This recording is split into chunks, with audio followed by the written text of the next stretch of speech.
Hey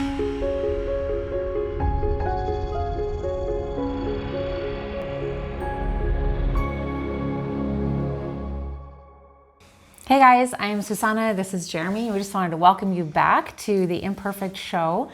And today we're going to be talking about something that a lot of us struggle with. Either now or maybe at some point in your life you've struggled with the issue of your identity. And where do you find your identity? Is it in your job, in your relationships, maybe in money? We talked a little bit before about the organization who we work with, Mighty Oaks Foundation, and we have programs for military service members, veterans, and their families. And this is an issue that we talk about so much during our time with them, and just the issue of our identity and where we put that in. And a lot of people really struggle with that. And this is something that maybe keeps us from moving forward in our life. And we've talked about this a little bit before, I guess, in a different context. But today it's really getting down to where do we find that and what does that look like for us? Yeah, this idea of identity is something that all of us deal with. And if you're watching or listening and you would say, well, I don't have an issue with that, you're probably not being honest with yourself. It causes yourself some problems.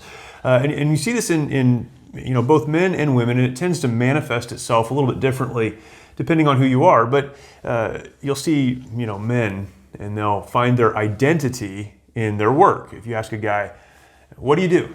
What are you all about? They'll start telling you about their job and what they do in their work.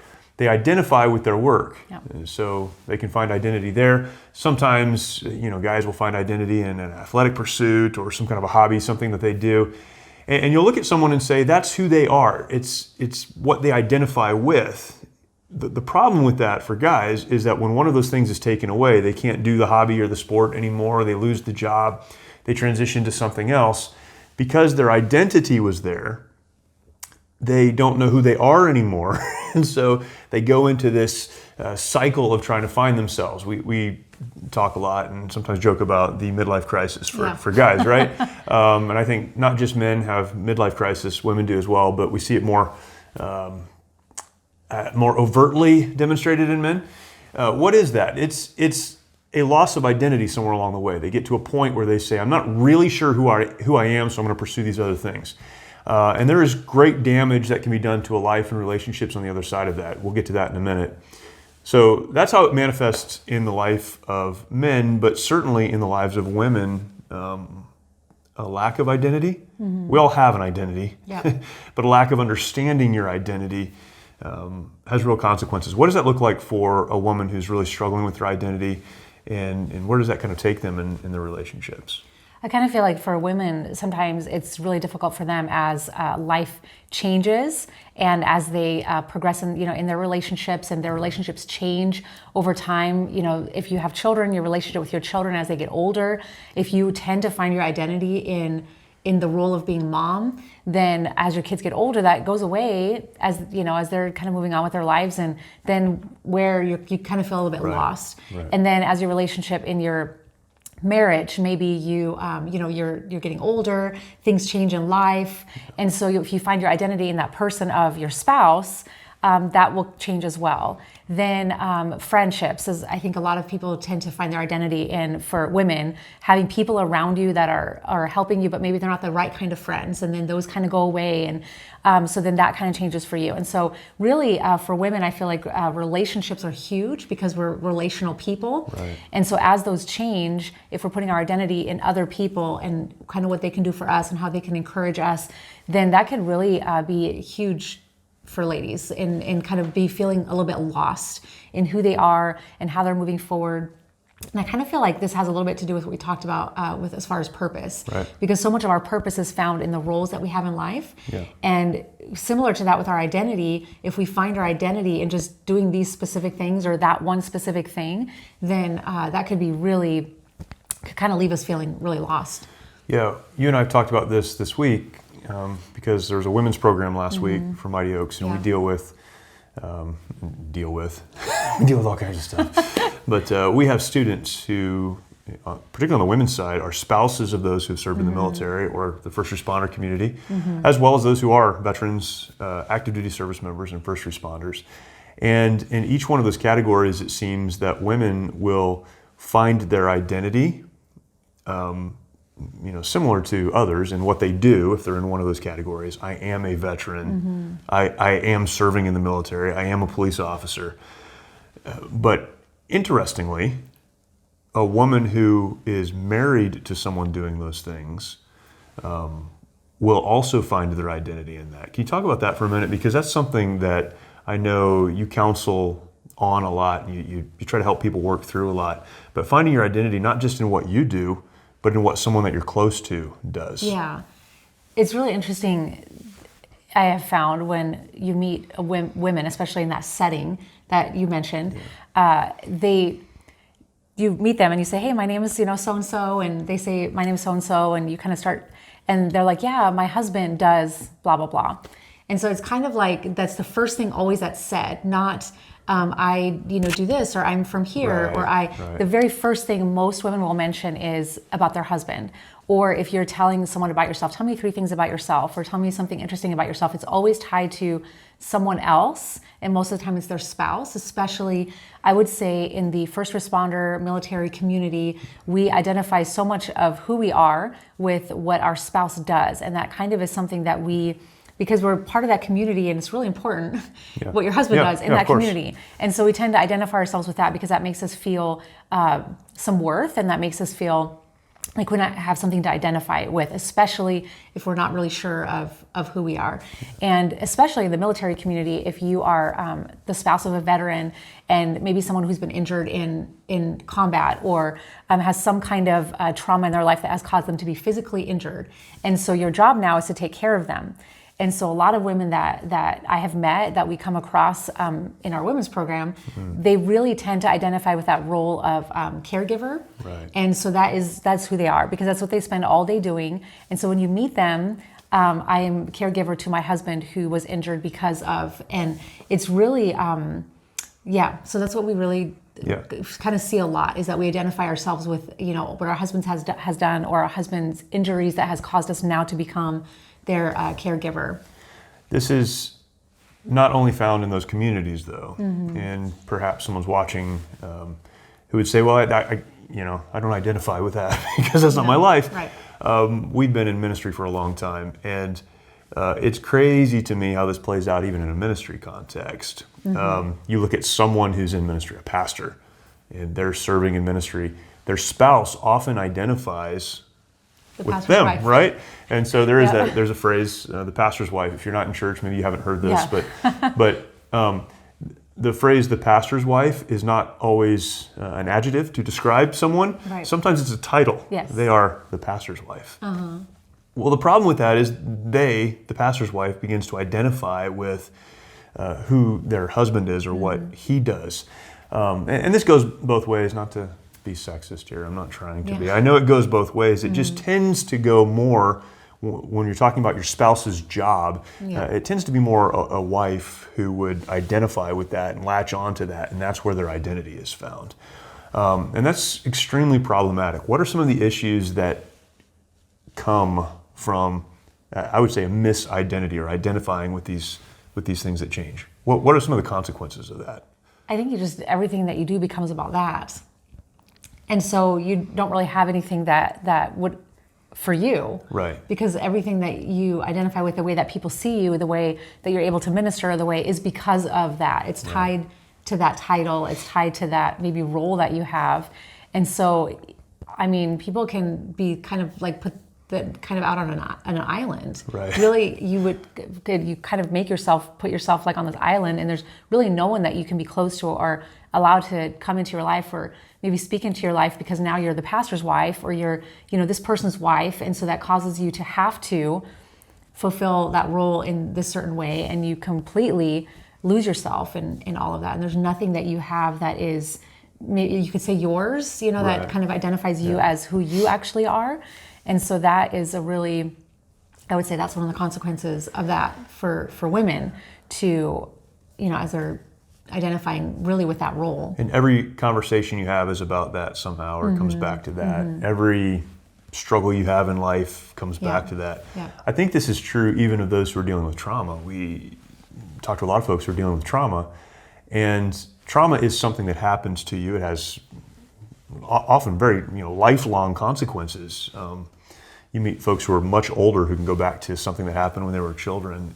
You know, it has lifelong consequences. It's not to devalue that at all, and things you have to work through and an impact on your life.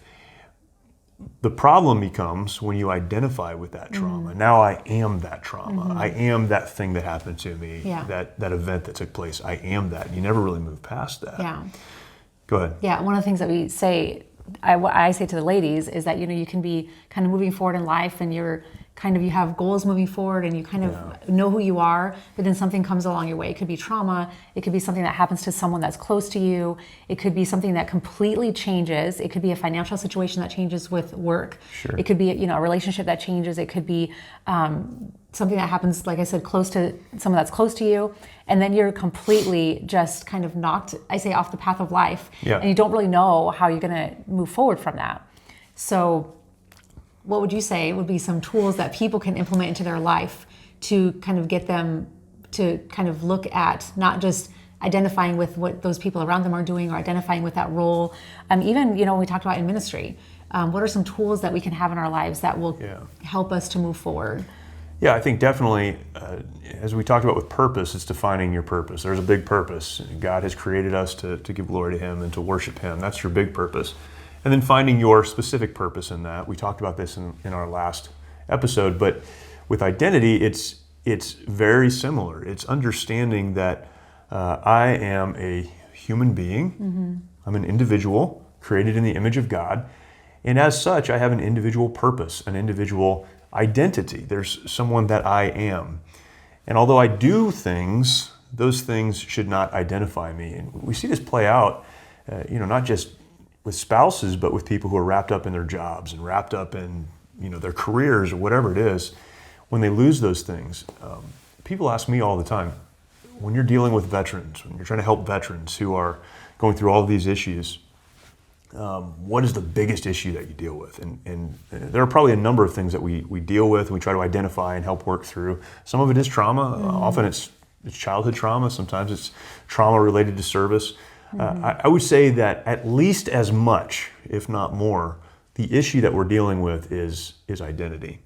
Yeah, that's true. People who identified with a job that they did, a uniform that they wore, a rank that they had, something that they loved, and they've transitioned out of that. But that happens at every stage of life, whether you're in the military or not. Yeah. So I think the fundamental tool that you have to use in order to get beyond this is to understand that you're not the sum total of the stuff you do. Those things you do, it's stuff you do. But if you do something else, you're the same person. And if you go somewhere else, you're the same person, and you continue to carry that with you. You have an individual identity, and we can talk about where to find that identity. But backing up, it's easy to say that, but it's a lot harder to help someone who is the caregiver, who 20 hours a day, they're serving other people. Moms, they're serving little people all of the time. Their time is taken up with that. Those who are serving in the military, where 24 hours a day at times, 7 days a week at times, that's who they are. Not only are they called by that title or that rank, they're wearing the uniform that represents that. That is their identity. And then they go home and there's something else. Our law enforcement and fire professionals, it's the same thing. That's who they are. So I think getting to the point where you find yourself in all of that is really the struggle. What do you say to someone, again, as you have these conversations, what do you say to someone who is a caregiver who says, I'm glad you found your identity. Yeah. I'm glad that's good for you, but me, my whole life is wrapped up in this thing. What do you say to that person? I think it's interesting that you said you're not the sum total of the things that you do, because it's the things that you do. It's not really who you are. Right. And so encouraging someone that is literally like that, okay, well, these are the things I do, but it's also my role. It's my title. It's really, I have always encouraged people, or when I have those conversations, encourage people to find your identity in something that never changes.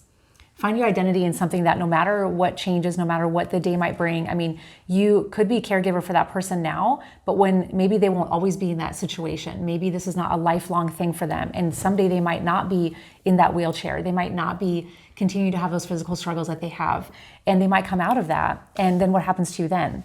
And so finding your identity in something through all of those things, that even when that is the daily thing that you do 24 hours a day, knowing in your mind and your heart that your identity is found in something, and you can find your identity in something that doesn't change. Right. So even if your situation never changes, and that is something that you continue to do for the rest of your life, but knowing that you are not the sum total of the things that you do, and that you yourself can find your identity in something, someone that never changes. Yeah. Yeah, it has to be a real identity, just like it has to be a real purpose. It has to really reflect who you are. So we'll talk about that unchanging place where you find your identity, and that unchanging, we would say God, and his identity for us. But let's ask this question: what impact does fear have on not only our current identity, what we would say that we are, but on our inability sometimes to move beyond that? Fear is very real. It's real for all of us. What keeps us from moving forward? Even when someone presents to us, your identity is not in that. You do that, but that's not who you are. There is more for you beyond that. You need to find yourself. Again, we talk about this in the context of our program, where I'll say to guys, look, you may have done all these things, but you're a man. you have a purpose as a man created by God to accomplish something. And we work very hard to convince folks of that, but often there's fear that prevents them from moving into that. I think ladies can be the same, where I get that, I understand it, but it's really scary to think of doing something else. What role does fear have in preventing us from really putting our arms around a real identity? For a lot of people, they've never really stopped to ask themselves those questions. Where do I find my identity? And what does that look like for me? And you've never really stopped long enough to ask yourself those questions, and to ask yourself, okay, well, if my identity is not in the things that I do or the role that I have, what is that? Yeah. So there's so much fear in actually stopping long enough to ask yourself those questions. And sometimes if you come, like you said, you come to the place where you're like, okay, well, I'm willing to accept that my identity is not in this. I can believe it. I can accept that, and I can, let's figure that out. But there's so much fear in stepping away from that, because like we said earlier, that there could be that feeling of loss and who I am now, and what am I. If you spent your entire life finding your identity in your relationships, in your job, in your financial situation maybe, then you might just feel a little bit lost. And there's so much fear in that, because now it's like, well, who am I now? And what do I do now? And there's so much fear in, okay, well, that's good, but now how do I, it's kind of, you're really put out of your comfort zone, really, in that. If you've become so comfortable in finding your identity with that, there's a lot of fear in being outside of your comfort zone, and in just knowing what to do with that. Yeah, a bad identity is better than no identity. Right. Yes. we have to identify with something, and even if it's something we don't necessarily love, it's something that has been harmful or hurtful to us, or has prevented us from accomplishing other things. And I think fear can be such a debilitating thing in our lives, and it can keep us in the place where we are, but it can also keep us from moving forward in maybe the new place that, okay, so now we're here now. It can just really keep us from moving forward in that too. It's a crazy thing, because you can talk to folks. I say you can talk to people. You can talk to people that struggle with this. We all struggle with this. I struggle with it I can every be this day. person, right? So let me just, for myself, I can know the truth. I can understand I'm not that. I am this. That there's an identity, found in Christ that's bigger than me, and there are things out there. I become so overwhelmed with everything that's going on around me that you kind of lose sight or lose focus of some of those things. And you really struggle internally. And there's almost a physical, it's a crazy thing. When you hit that wall of fear, I need to get past where I am. I can see the road. I understand what's over there. But you hit the wall of fear. And really, what is fear? Fear is an apprehension or an anxiety about what might happen. Right. We have no idea, but it might happen. Yes. It might be worse than this. This is bad, but it might be worse. It could be better, but it will probably be worse, right? It's fear. And you hit that wall, and it's almost a physical response. It's emotional. I think it's spiritual in a lot of ways, but it's almost physical. I get it. I just can't do it. Understanding that truth has got to be a starting point for a lot of us where we understand, maybe I don't know what that identity looks like exactly, but I know it's going to be scary to take that next step, but I need to take that next step because. What is the because? Yeah. If I don't change, if I don't put my arms around my real identity, what happens? I feel like for me personally, I can give a personal example that for my entire life, I have had this fear, sometimes physical fear, of getting up in front of people and talking. And even in a classroom setting, if I don't have to stand up in front of people, even saying something, like when I was in school, the teacher would call on me and I'd be like, oh, I don't know. Like it would just be, not that I didn't know the answer to the question, but just that physical fear that always has gripped me from saying anything in front of a group of people or standing up in front of people talking or whatever. And so I feel like as I've gotten older, there have been more opportunities that have come along to be able to do that and to be able to, we're in ministry for a long time, like Jeremy said, and standing in front of people and talking, or even just giving like a devotion in a group setting or something like that. I feel like there's more times that I've been placed in situations where I've had to do those things. And just that fear that if I had said, you know what, no, it's okay, I'm not gonna do that, or someone else can do that, or that, this is not the right time for me to be able to do that, that would really have, I think, kept me from moving forward in that way and allowing God to do a work in my life because of kind of stretching me in that. Right. And so that's the thing really is, what might not happen is that you might not be the person that you have been designed to be. Yeah. Maybe your purpose that we talked about last time will not be fulfilled the way that maybe you were created to be. And I like to say that everyone that is on this earth has been created with a specific design for sure, but then also for a purpose. Yeah. And so, we talked about that, kind of what that looks like, but I feel like as far as fear keeping you from becoming who really you were created to be, and that's different for every person, that's different for every situation, the dynamic of that looks different, for everyone, but really just knowing that we were designed in that way. And so allowing fear to keep you from moving forward in that will maybe keep you from becoming all that you were created to be. Yeah, and it causes you to get stuck. It's amazing how we identify with our fear. And even our language betrays us in this, right? It's true. I'm afraid of heights. That's who I am. Yes. I'm afraid of public speaking. That's who I am. I'm afraid of relationships. That's just who I am. I'm afraid of, and we go through all these things and we kind of justify it or dismiss it with, well, that's just who I am. That's who I am. Yeah. That's my identity. Really? That's your identity? Your identity is that person. It's that, or that, not that person, but that fear. It's that thing. And we begin to identify with that. So we have a lack of clarity on our actual identity. We know we're afraid to take the next step, so it's easier to identify with that fear and say, well, this is just who I am, instead of moving beyond that and getting to the other thing. I think you're exactly right when you say it keeps us from really accomplishing everything we were put on this earth to do. How many people find an identity in a thing, when that thing changes, they lose themselves? Well, over here, they were super productive. They accomplished things. They helped people, whatever. It was great over here. But when that changed and they lost their identity in that, they got stuck. They stopped moving. And even though they were super helpful and super productive and amazing to be around over here, now no one wants to spend time with them. They have no relationships. They're not producing anything because that fear has prevented them from really moving into really their true identity, what they were really created to do. A lot of life too is fear of change. So like the situation that you just described, sometimes maybe something has changed and we were really did a lot of things over here. We accomplished a lot of things over here. We stepped out of our comfort zone multiple times in this situation. But then maybe a situation changes, and maybe because your identity is not found in the right place, now that fear, that change has caused you maybe to be some fear like, well, I can't be that way here again. Like there's no way that I could do these same things over here again because my situation has changed. And so now I have to be a little bit, maybe do this in a different way. And so I think a lot of times fear even of change in situation, in relationship keeps us from, because we don't have the identity in the place, maybe where we should have it.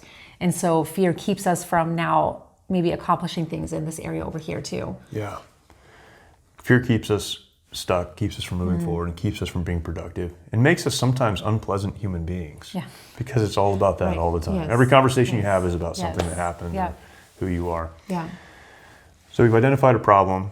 It has real ramifications to all of us, and we've all struggled with this. I remember, and we talk about this often, but when I left the Marine Corps, for a long time I struggled with, what does that mean now? And it caused me to be very unpleasant and not only unkind, but very confused and very frustrated all of the time, and that had consequences for our family and others. So it's very real, and it's something we all deal with, and probably something we all deal with again and again as life changes, as you mentioned. So where do we find our identity? You said it needs to be something that doesn't change, and I agree with that. What is that, and what does that look like when we talk about identity?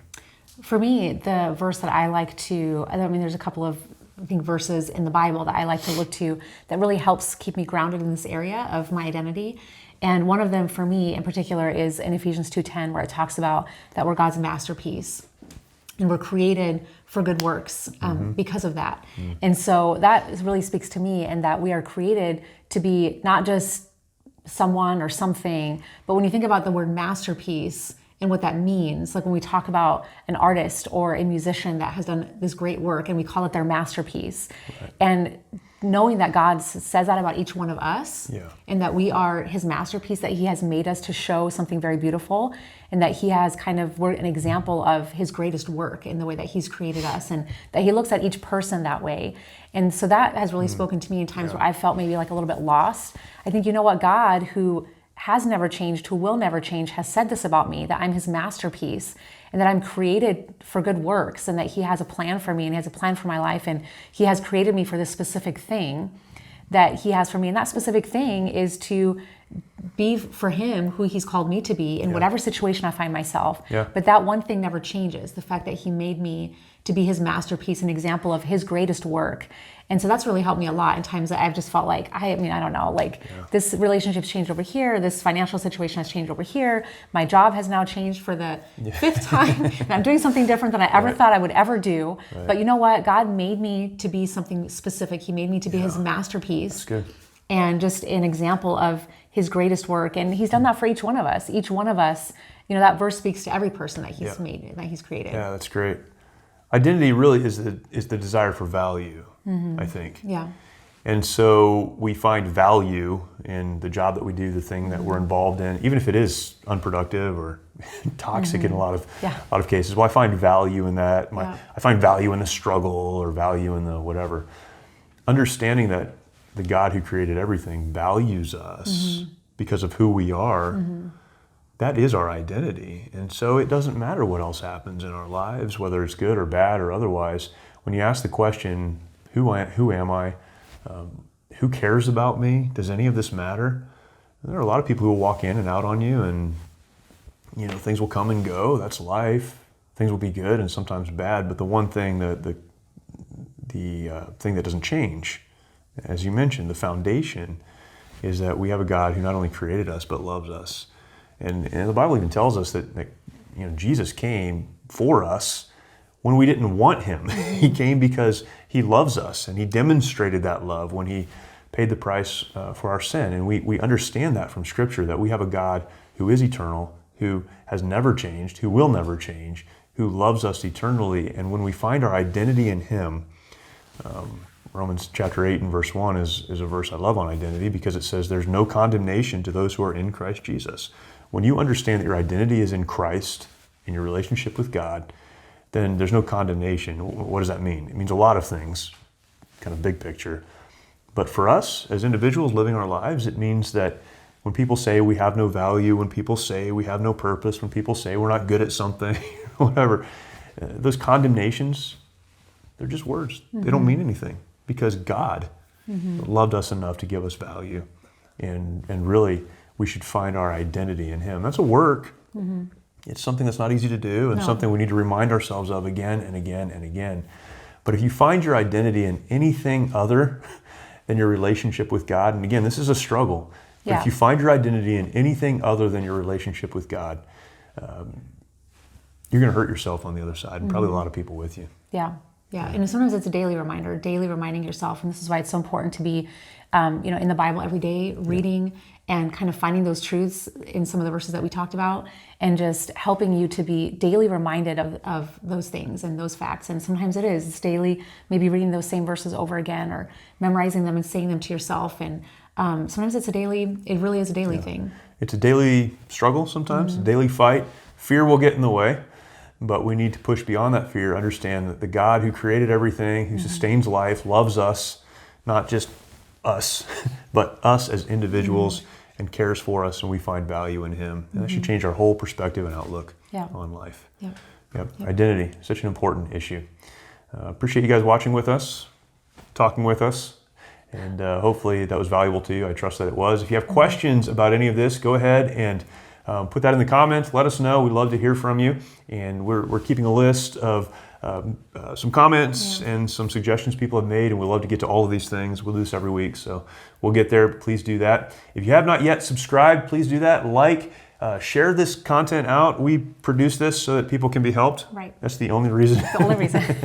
And it's a good time, but we do it so people will be helped. Please share it out. And we'd love to hear back from you. So thank you. Thank you.